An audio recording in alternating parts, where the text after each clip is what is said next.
इंदौर सहित पूरे मालवा निमाड़ अंचल में ठंड का असर लगातार बना हुआ है। उत्तराखंड, हिमाचल प्रदेश और जम्मू कश्मीर में हो रही बर्फबारी का सीधा असर अब मध्य प्रदेश तक देखने को मिल रहा है। ठंडी हवाओं के कारण तापमान में गिरावट दर्ज की जा रही है और आने वाले दिनों में ठंड और बढ़ने की संभावना जताई जा रही है। मौसम विभाग के अनुसार फिलहाल इंदौर और आसपास के क्षेत्रों में न्यूनतम तापमान 8 से 10 डिग्री सेल्सियस के बीच दर्ज किया जा रहा है, जबकि अधिकतम तापमान 24 से 25 डिग्री सेल्सियस के करीब बना हुआ है। आने वाले दिनों में सुबह के समय कोहरे की संभावना भी व्यक्त की गई है। मौसम वैज्ञानिकों का कहना है कि इस बार देश भर में अधिक बारिश होने के कारण ठंड का असर भी ज्यादा देखने को मिल सकता है। ऐसे में रबी फसलों पर विशेष ध्यान देने की जरूरत है। जिन क्षेत्रों में गेहूं, चना, मटर और हरी सब्जियों की फसल लगी है, वहां पाले की आशंका को देखते हुए हल्की सिंचाई करने और खेतों में अलाव जलाने की सलाह दी गई है, ताकि फसलों को नुकसान से बचाया जा सके।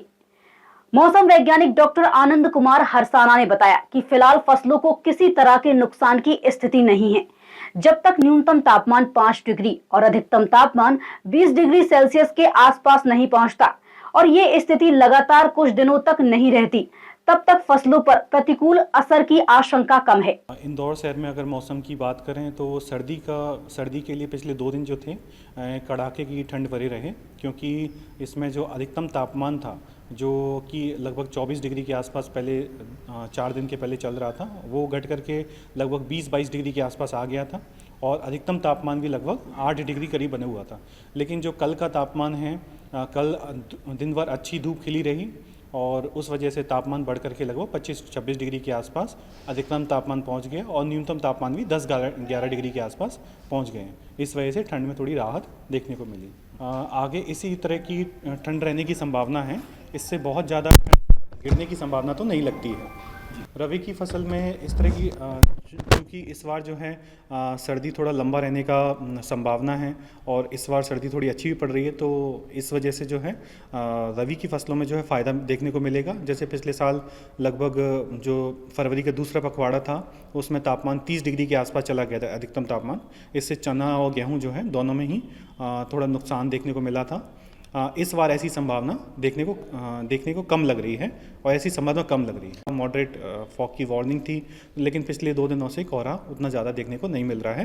3 तारीख से और 5 तारीख के बीच में मॉडरेट मध्यम कोहरा देखने को मिला था। कोहरे की स्थिति बनती है तो सबसे ज़्यादा अगर किसानों के लिए नुकसान जो होने का संभावना है वो है न्यूनतम तापमान गिरने से।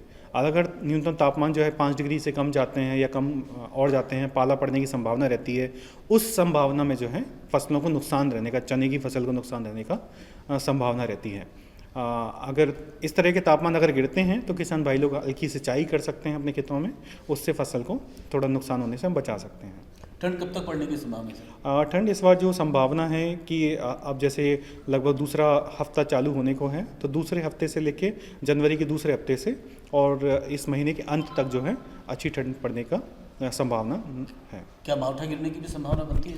अभी हाल फिलहाल में ऐसा कोई पूरा दिसंबर निकल गया इस बार, उसमें भी कोई बारिश नहीं हुई और अभी तक जनवरी में भी कोई बारिश नहीं हुई है और आगे भी जो हमारे पास 5 दिन का या फिर जो हमारे पास प्रेडिक्शंस आए उसमें भी बारिश की संभावना नहीं है, तो मावठा की अभी संभावना कम दिखती है। मौसम विभाग के अनुसार जनवरी माह के अंत तक ठंड का ये दौरा बना रह सकता है। ऐसे में जहां आम लोगों को ठंड से बचाव की जरूरत है, वहीं किसानों को भी फसलों की सुरक्षा को लेकर सतर्क रहने की सलाह दी गई है।